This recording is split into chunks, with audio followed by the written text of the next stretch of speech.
Welcome Whoa, back, friends. What? Hey, whoa, whoa, wait, what? whoa. Welcome, friends, to the Mindful CEO. It's Chris and Aaron coming at you. What's up, Aaron, my friend? Hey, I'm feeling super mindful today. Um, what's up is it's funny, guy. This has nothing to do with what we were talking about pre-show, but Yeah. you asked me what's up. So I'm a Mets fan, and the Mets just pulled out an amazing win. I know hmm you not the sports No, I saw your Facebook guy, post though. But right? Um, yeah, but that was before they did it. mm, Um, so last night they just pulled out some really magical bottom of the ninth, 3-run home run kind of deal. And I was just noticing, right, from a mindfulness perspective, mm, how much of my uh, psychological, emotional well being is wrapped around billionaires paying the right millionaires to do something with a ball, wow. and how either happy or not happy I am when they either do that thing with the ball or they don't do that thing with the ball. Yep. I'm just like, Fascinating. that is a fucking fascinating phenomenon. Yeah. Those billionaires better Yeah. hire the right millionaires, and those millionaires have to perform perfectly against other millionaires to get the job done. And if they don't, I'm not happy. And if they do, I am. And it just has me Yeah. very real. I am really intensely happy or intensely not happy about those things. Really, it's not like I'm making it up. Like I am invested Wow. psychologically and emotionally in those billionaires doing that with those millionaires. I just am. That is And fascinating. and you're not, I'm not. Yeah, no. and that's an interesting phenomenon, but I really am. And Mm, mm. it's just a funny thing to watch mindfully about. Like, oh yeah, that's a really. But is it any funnier or any odder or any than Right. anything else we're passionate about? Yeah. KPIs, man. KPIs. KPIs. I just gotta hit the home run for the quarter. I gotta hit the numbers for the quarter. Oh, And we that's get good. so emotionally wrapped up in, not millionaires and not billionaires hitting a ball or hitting a Target. phone call or hitting a email. It's the same. It's the same. It's the same, right? Or even just Right. movies that you love, or Yeah. it just struck me like there's life, there's birth, Yeah. then there's death, Yeah. and Yeah. everything in between is on one hand, I think, quite literally killing time. You're just Interesting. killing time. You're just Yeah. doing stuff, Yeah. right? Yeah. It's all entertainment between birth and death. It's just everything that you can do to amuse yourself between the time you were born and the time you die. And if Yeah. that's what amuses you, then fucking, is, Yeah. That's you know, good, man.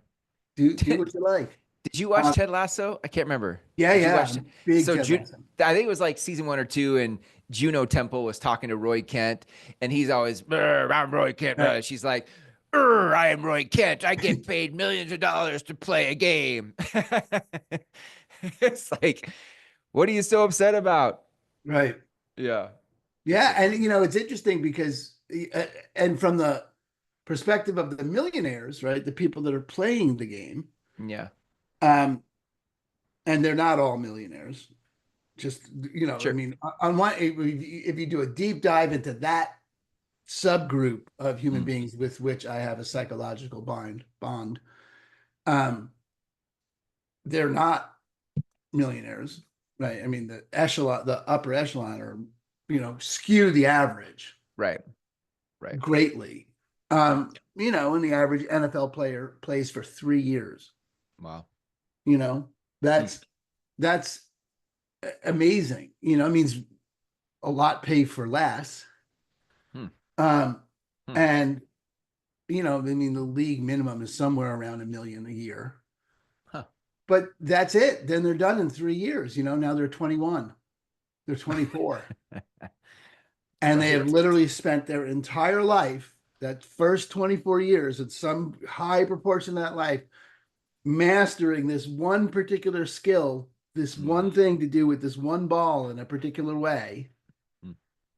And now they can't do that anymore. There's no Wow. market for them doing that anymore. Mm. And what else do now they do? And even if they live and they play out, Tom Brady retired and he was in his 40s, I think, right? So Yeah, yeah, yeah. okay,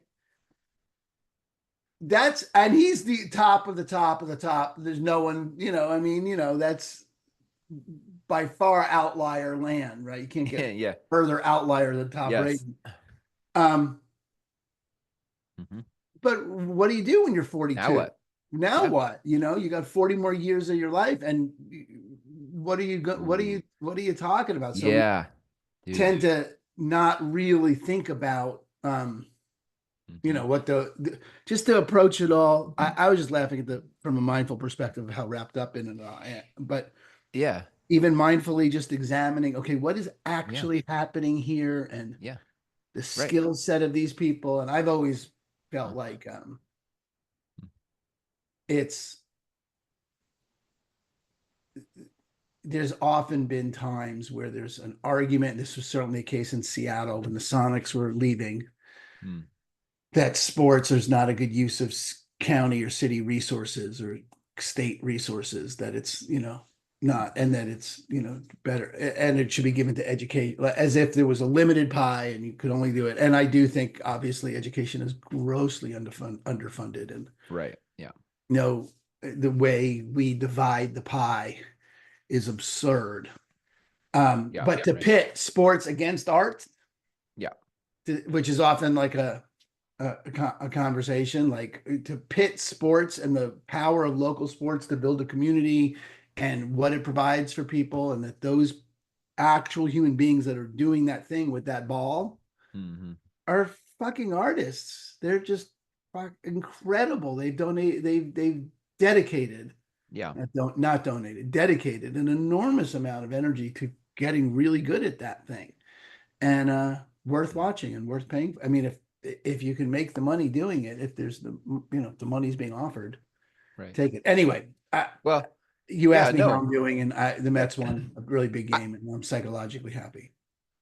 I see a segue here to our what our prompt was, but I remember I think it was a year or two ago. I played golf in Spokane with a guy who had I think he was a lineman for Eastern Washington University. Okay. Huge dude. A plus eyebrow game. Like his eyebrows were like combed up, and I'm sure there was product in it. Like this dude, he played for 9 years with the Tennessee Titans. Yeah. He played professionally, and he moved back here, had a kid, has a family, and so we were playing golf, and and I was like, so what do you do now?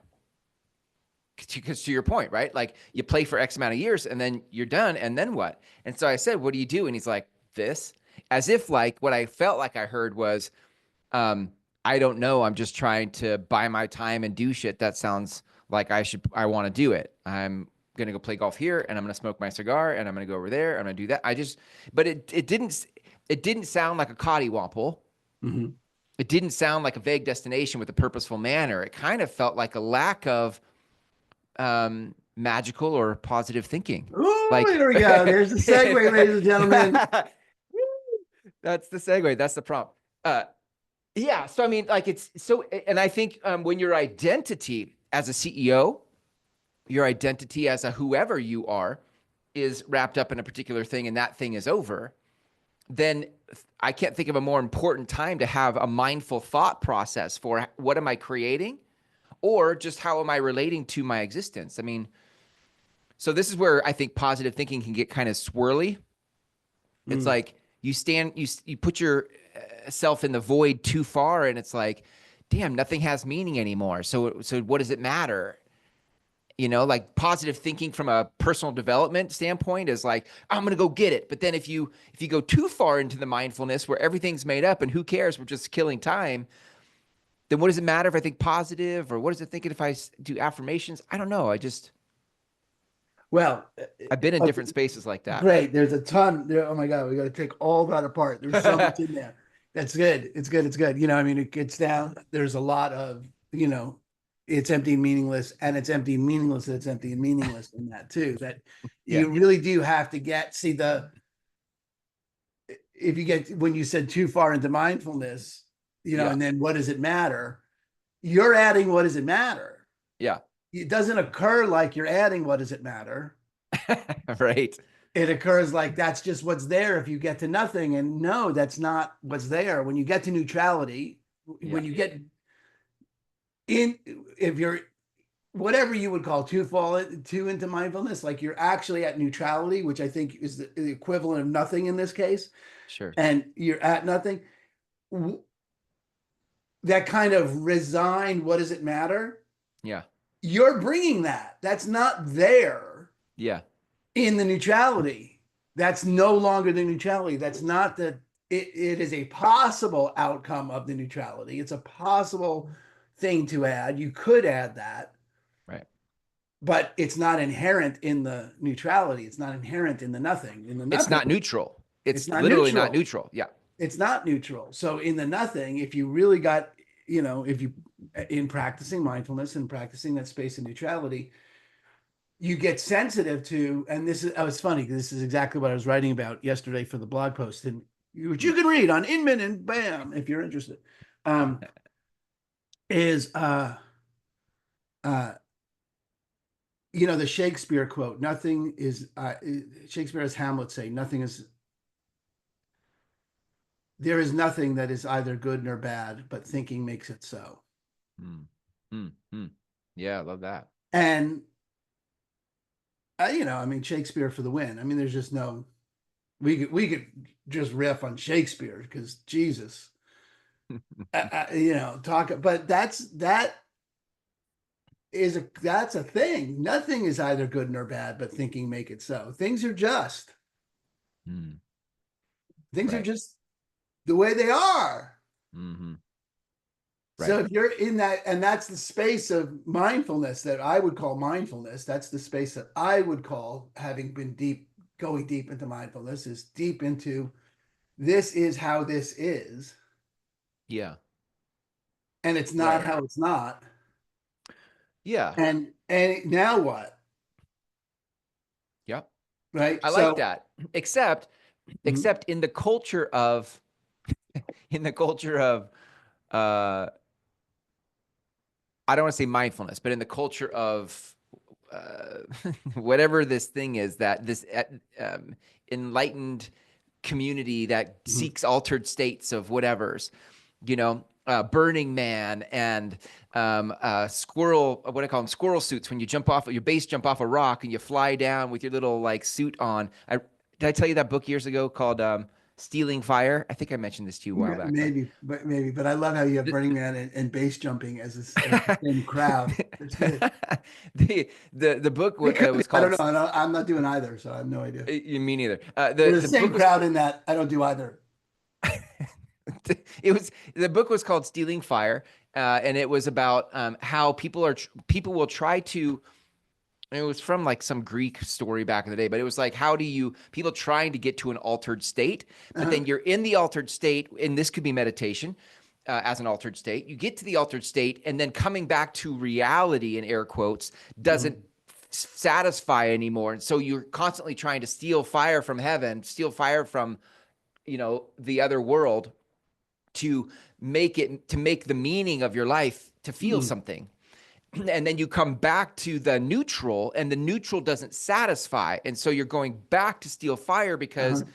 and this is where base jumpers and extreme sports people will end up dying because they're just Yeah. so addicted to the dopamine and the adrenaline that Yeah. neutral doesn't cut it. And I don't think that's unlike people in business, because the CEO culture, the business culture is an Yeah. altered state, and you get a dopamine hit.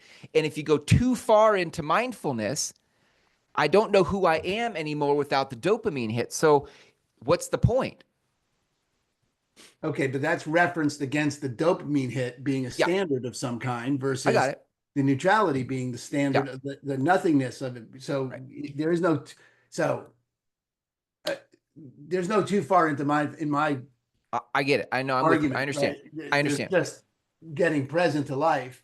And note, like I was noticing the dopamine hit I was getting from the Baseball. millionaires that the Yeah. billionaire, my team owns the laundry that I Hmm. root for, Yeah.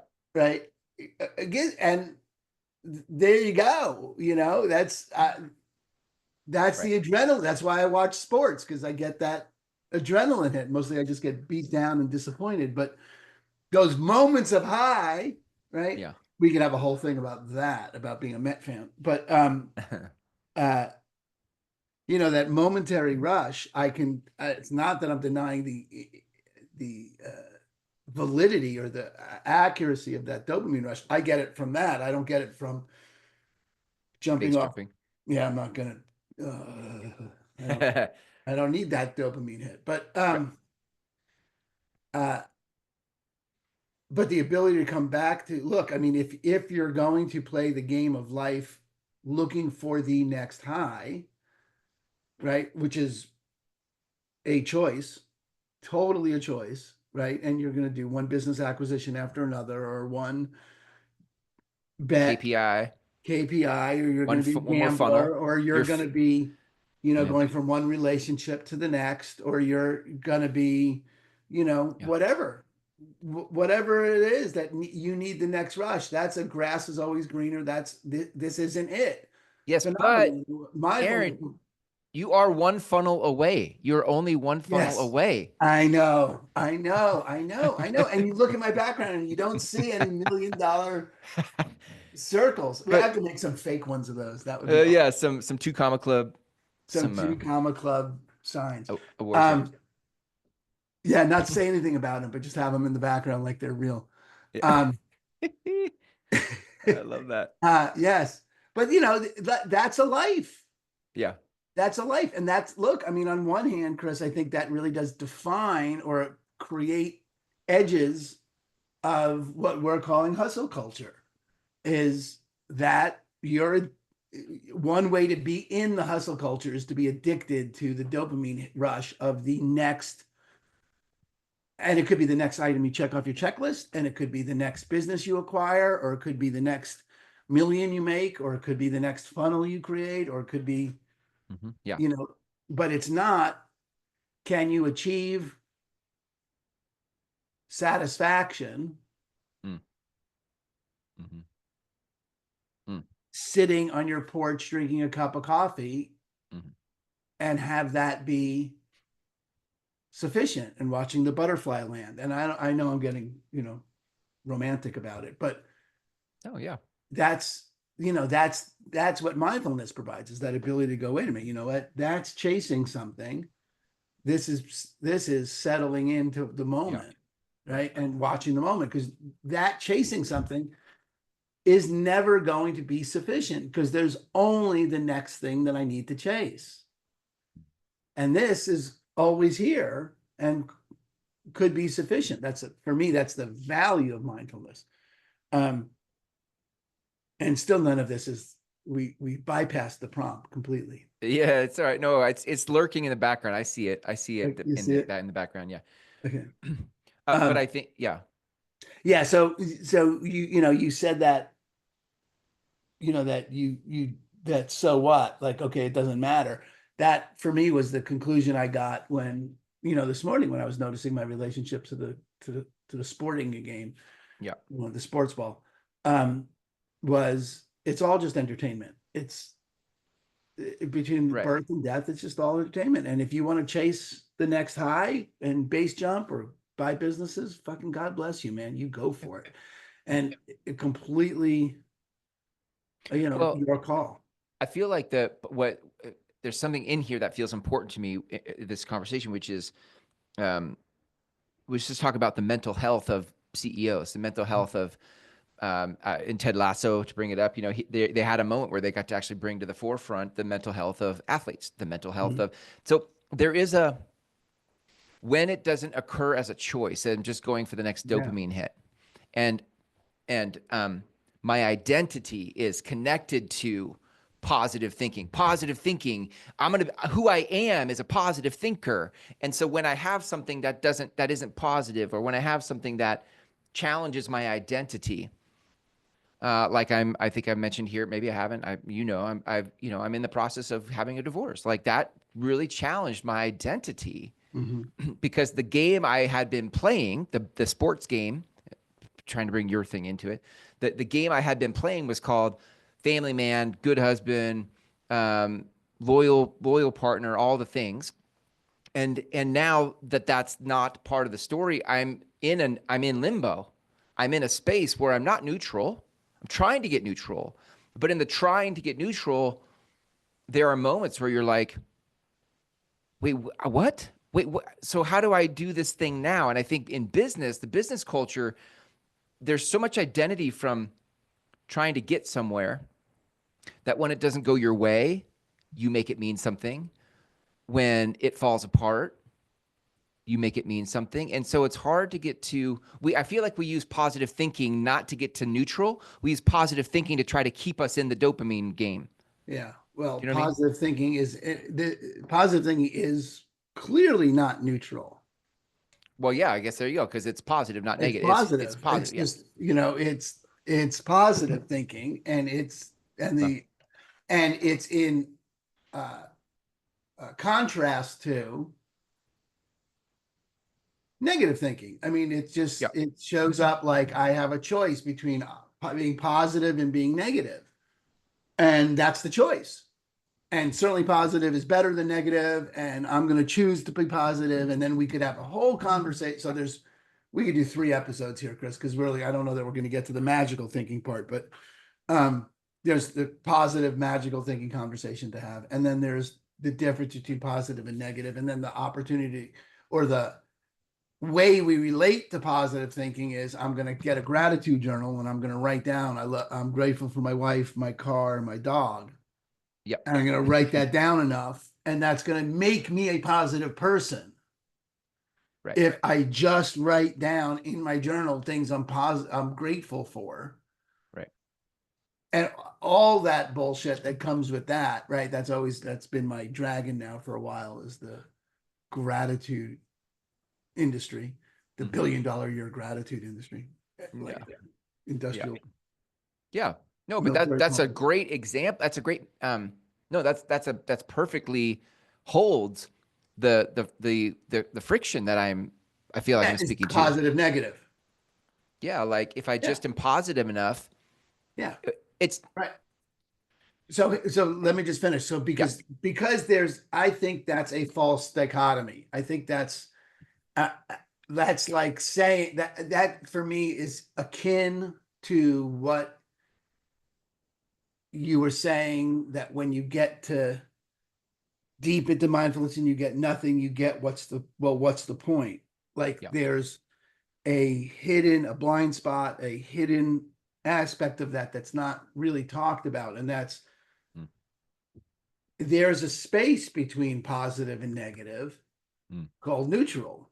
mm. That there's, in fact, if you look at the yin yang, all the negative has a little bit of positive, all the positive is a little bit of negative. They flow into each other. That's really a symbol of neutrality, that it's, or a symbol of wholeness, that rather, maybe not neutrality. I know someone is going to fuck me up because that's not the way they look at it. Yeah, yeah. But for this conversation, it Right. points in that direction, that there's a wholeness to it, that it's never just positive or negative, that there's a space that you could hold it all, the positive and the negative, Mm. and that it's our resistance to the negative that keeps us stuck. Yeah. That where I can't think negative, I can't, my identity is as a good dad and a good husband, and I can't think about the possibility that I fucked that up, or that that's not who I am anymore. Or that, what does that mean to people? What does that mean to me? And what does that mean to, Yeah. what does that mean about me? Right. And as opposed to just being able to sit with, well, look at that. I have all those questions. I have all those questions about myself. Mhm. And I have all those questions about what that means. And not even needing the answer to them, but just being able to be with, I have those questions. And if you can just sit for, and this is the case for, when I sold my business, this is the case, when people fail at something, Yeah. you get fired from something, Yep. or you sell a business, Stop playing football. or you stop playing football, or Yeah. Mhm. anything, I'm an empty nester now. There's all kinds of questions, right? Mhm. Um, I think I don't even, I think, Chris, like inside our framework of Collywomple, Yeah. the answer to the questions is not important. It's certainly not something that that you are going to figure out. Who am I now, not as a husband, or who am I now, unemployed, or who am I now, Uh-huh. whatever.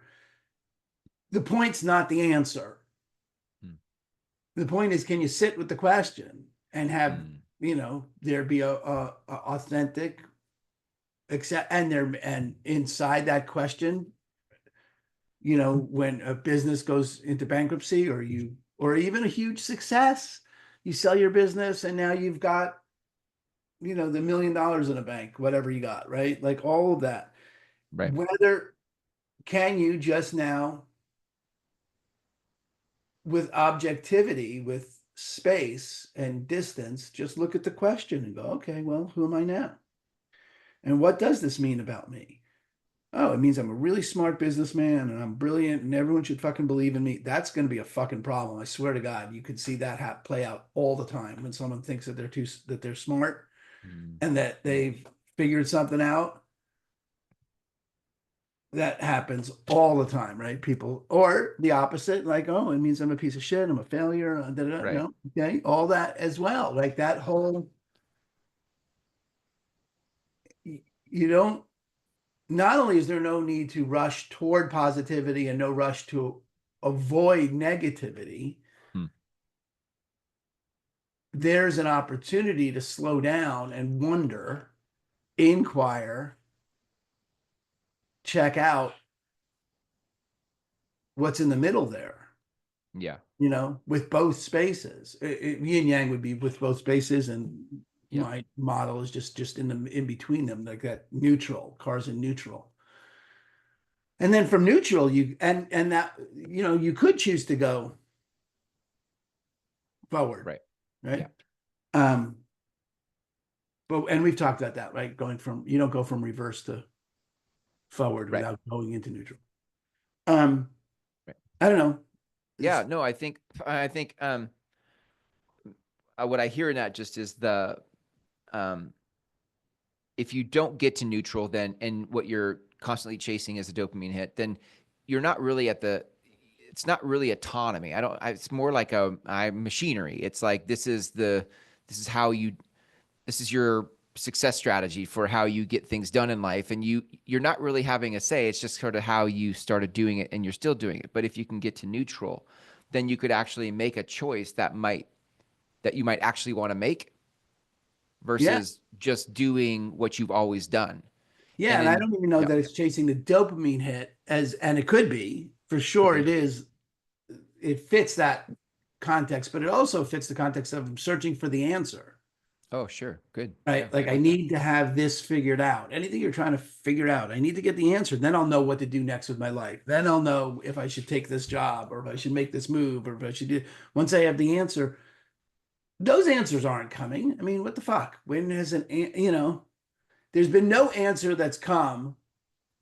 I'm trying to think if this is true or not. Let's gonna say it, and then we'll test it. But there's no answer that comes that's true without me acting on it. Like there's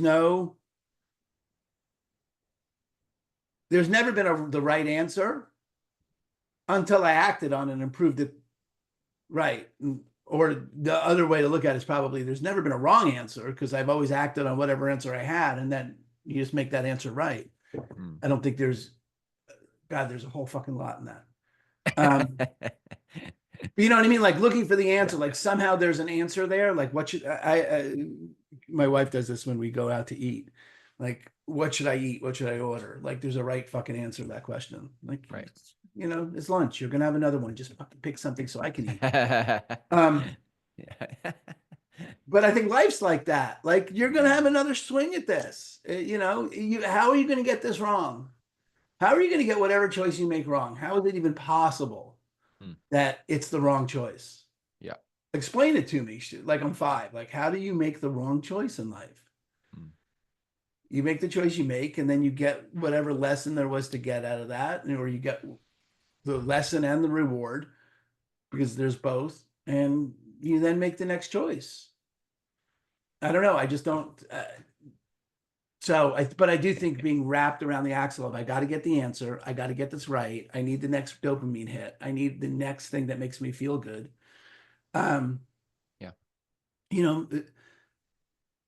is that one way? It's to whatever scale or whatever gradient you want to put it on, an addiction. Yeah. Yeah. Yeah. Napoleon Hill would maybe call it a hypnotic rhythm. Yeah, very good. That there's a hypnotic rhythm. 98% in a conversation with outwitting the devil is the book. 98% of people in that book are stuck in hypnotic rhythm. Yep. Um, I would, yeah, go ahead. that wound up in the blog post too. Oh, it did? Not hypnotic Oh, rhythm, but outwitting the devil. oh, get out of here. That's crazy. Um, Nice. I, yeah, I I feel like synchronicity.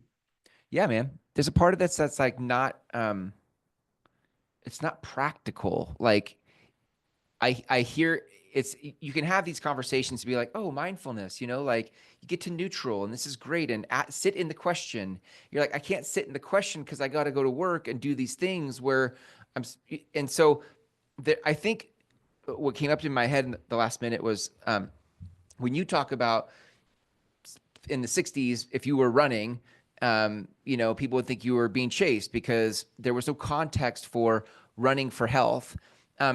This kind of a conversation, we're talking about getting to neutral, doesn't seem convenient. Like, why would I buy running shoes?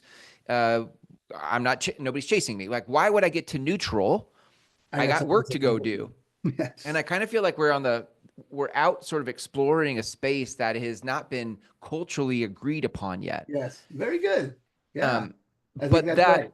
but that exploring it and going like, if the more of us that wrestle with this, the more there is a possibility for a new kind of approach to business, which is the whole point of the mindful CEO conversation. Like, we're trying Oh, to explore this balance between mindfulness and productivity. This, how do these coexist? And what we've been doing has gotten us where we got. Like, we are where we are because of what we've been doing. And I think you and I are positing that there's something else available if we could sit in the question. And yeah. yeah, That's brilliantly said, Chris.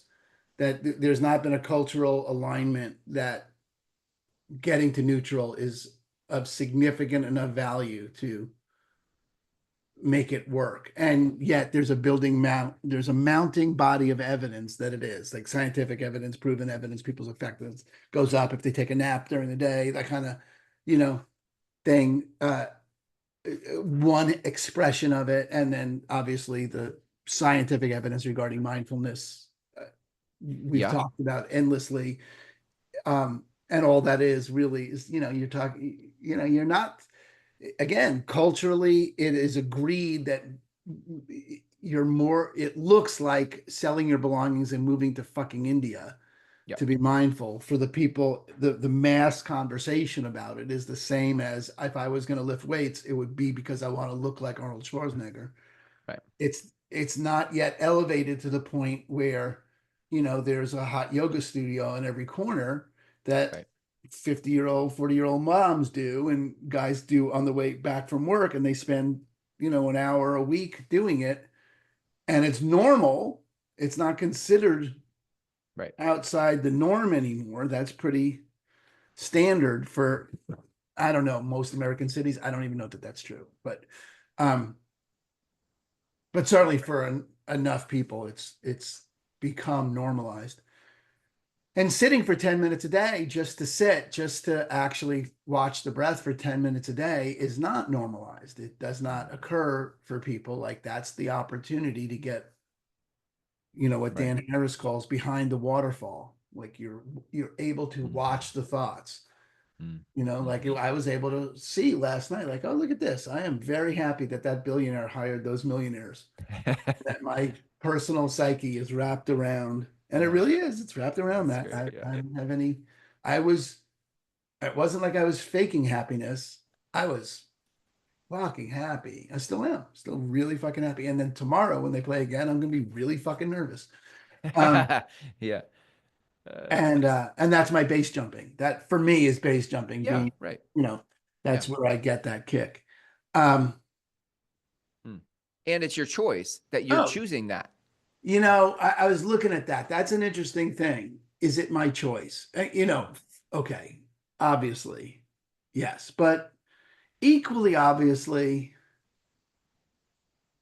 not so. I mean, really, as lived, Hmm. Hmm. my as lived experience Yeah. is it's not much of a choice. Huh. Wow. That Interesting. Yeah, it is really interesting. It's really interesting to me that so in that case, we would call that an addiction, or you could, and that may be the case. And part of it is okay. I was 6 years old when I started getting into the Mets, and that was my whole. So there's a it's certainly not, like genetic. It's not like there's Yeah. some predis predisposition for it, but it's ingrained, it's Hmm. trained. I'm just this is a whole Hmm. nother conversation, but it's so uh so the my brother and I go back and forth about this all the time because the Mets really are a hard team to root for because they are pretty consistent at getting breaking hearts, of choking, Nah. of failing to achieve the desired result year after year after year after year. Unlike the Yankees, we always are. That's that. There's your positive, negative, Yeah. automatic default, right? You're either a Met fan or a Yankee fan when you're from New Mhm. York, and fuck the Yankees. Yeah. Um, uh, but so anyway, they fucked shit up for long enough that my brother's like lost some of his level of interest, but not last night. Not last night. He was fucking. He was he was in last night with me, and I'm texting his son, and I'm on multiple threads with people, and but I noticed that my love of the New York Knicks, which was strong, has been diminished by the poor owners. Like I attribute my lack of interest in Hmm. extended periods of losing. Like Hmm. it can get beaten out of me. Um, at any rate, I don't know how we got into this. Hmm. I think it's way too nerdy and personal for it to have implications. Um, but I do Well, think I that don't. the, Yeah. the implication really is that some of this may not occur like your choice. Like there's the Yeah. need to, get the next paycheck, the need to close the next deal, the need to, acquire the next business, or the need to, have this business succeed, or the need to close that sale doesn't occur like a choice. Yeah. It occurs like that's just what I have to do. Yeah. And I don't think it's certainly it is no more accurate that that's not a choice than it is that my rooting for the Mets is not a choice. It's just Hmm. no more accurate. If you laugh at me because, oh, that's a choice, it's all a fucking choice. I mean, really, Yeah. I am rooting for laundry. There's no sports fans root for laundry, period. End of conversation. Is just if What you're is wearing my laundry? What's laundry? if you're wearing my team's uniform, I like you. And Oh. if you're wearing some other Oh. team's uniform, I don't like Uh. you. So it's just That's so funny. And okay, but I don't need to, I don't want to wind this up into a deep, bigger conversation. But that rooting for laundry, rooting for what team's uniform you're wearing, and um, global conflict. same, It's this. It's completely the same. one is about a game. I'm Roy Kent. I get paid to play a game. But the other one, and the other one is you've hurt my ancestors, and I'm going to get you. And it's the It's the same same, fucking thing. There's some imaginary line on the dirt that says on that side you have that laundry, and on this side of the dirt it's this right? laundry. Completely fucking made up. You Yeah, know, I mean, right, look, viewed from space, we're just all humans. Literally could not have right. it could not be any. Yeah, There's no international conflict any yeah, more inherently meaningful than the Olympics. right, right. You could settle everything on the Olympics and have it be way less bloodshed and just Right. fucking go for it. Yeah. If we have a disagreement politically, we're just going to send our best Yeah. athlete and Yeah. go. And whoever takes the gold gets, Right. wins the race, wins the race. Instead, we're That, going to send our young kids and we're going to figure out ways to kill them. right. It's Right. Which is why, like in the conversation, get like this. I mean, I'm finding the value of neutrality, yeah, sitting with the question that you don't, not everything has to be, what's the word? Positive or neutral or negative. If you can get to neutral, something else could be possible. And choosing what you can't choose, choosing that I'm going to let myself be in all in Mets fan, and I feel the feelings. Like, you have the awareness of it. I suppose you could be like, oh, I'm feel my emotions getting pulled into this game. I'm gonna check out and get back to neutral because I don't want to be given by my loyalty to the Mets because I only get my heart broken.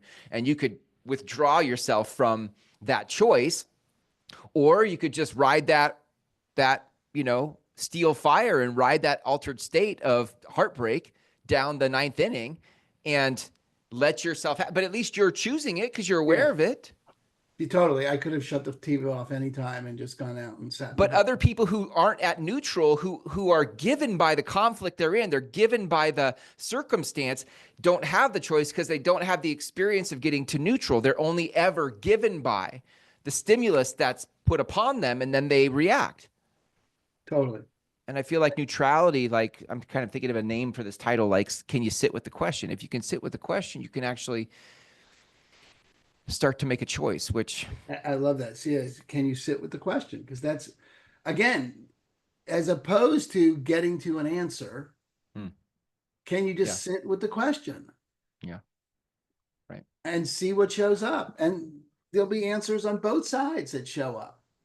yeah, Things are yeah, complex, yeah, it is never, there's not like an answer to almost yeah, anything. There's multiple answers, and then there's the one, and if you can see all the possible answers, you can choose. Now, that's not to say that, your ignorance is the same as my knowledge. It's not to say there's not, rocks are hard. Okay. That's the way that is. I'm not going to think my way out of you hitting me with that rock. Or saying that that there's nothing factual. There's nothing in right. reality. No, there are things that are countable that you can count, and I'm thinking of the Star Trek, how many lights are there? I don't know if you know that episode, but it's okay. So it's super nerdy, but we'll leave it at that. One of the four listeners will appreciate that. The other three, it's all good. But Yeah. can you sit with the question? Is Yeah. a super powerful place to stand, I think. Yeah. Yeah. All right, and Okay. we can end it there, and then Yeah. next week, I think with Jolly, we can bring up magical thinking because that's her whole domain. So Okay. Oh, good. All right. I love that. No, nice.